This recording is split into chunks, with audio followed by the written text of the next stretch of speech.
Okay, so this is the second video to do with time. The last one was all about AM, PM, halves, quarters, blah, blah, blah. This is about 24-hour clock, or military time as it's sometimes known. I am going to say 24-hour clock because I'm British and I'm sticking to it. Also, you want to stay to the end, all the people that keep clicking off halfway through the bloody videos. Stay to the end because I'm going to explain to you how to use the principles of the 24-hour clock to do with money as well. So stay with me, okay? So let's get into this. When we're talking 24-hour clock, and this is the times that you normally see in train stations, airports and what have you, they don't have AM, PM, they use the 24-hour clock system. And everything to do with the other system, AM, PM, halves, quarters, to, past, forget it. You don't need it for this. This is the simplest form of telling the time. You literally say what is in front of your eyes.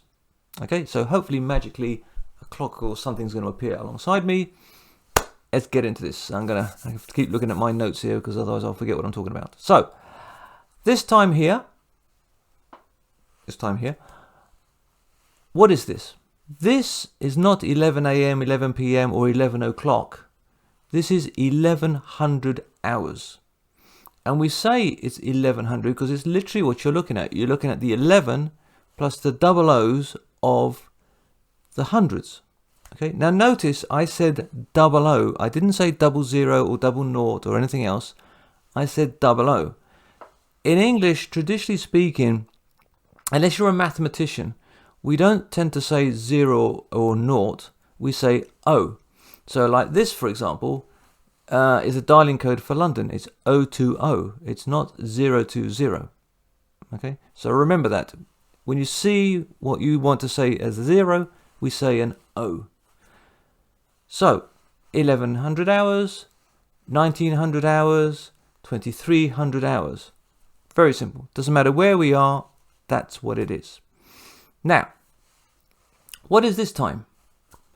Now, if you just said 1000 hours plus 15 or a variation of certain thing, you're wrong.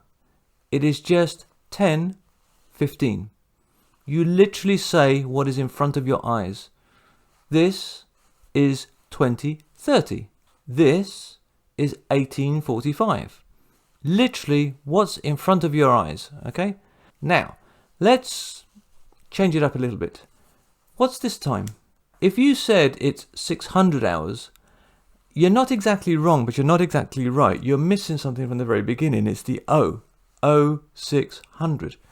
Because there's no AM and PM, you need to put the O in front of it so people know that we're talking about the 24-hour clock. Okay? And because you've said 0600, we know it must be the morning because 6 in the afternoon would be 1800. Okay? So this is 0600, this is 0930, this is 0245. You literally say exactly what's in front of your eyes. It is that simple. It's probably the easiest thing you can do in English is tell time with the 24-hour clock. Now, I made reference at the very beginning of this video about money. And you're probably thinking to yourself, well, what the hell has time got to do with money? Well, here's what it is. So, have a look at this number here. Now, quite correctly, you could say this is $1,600. And you would be right. It is literally what it says, 1,600, right? 1,600.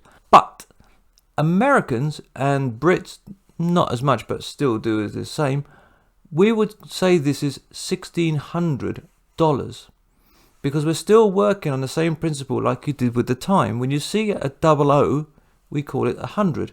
So this is 1,600, this is 7,500, this is 1,200. Okay, just 1200 to say 1,200. So we're basically using the same theory as we did with the time. Whenever you see that double O, it's hundreds. Probably the most famous double O, which is James Bond, 007. And that basically is it. It's as simple as that. There is no great complication to this. It is the easiest thing to do in English. It's numbers. There are no exceptions. There are no crazy rules or anything. If you can't learn this, then just give it up altogether, really, and just learn another language.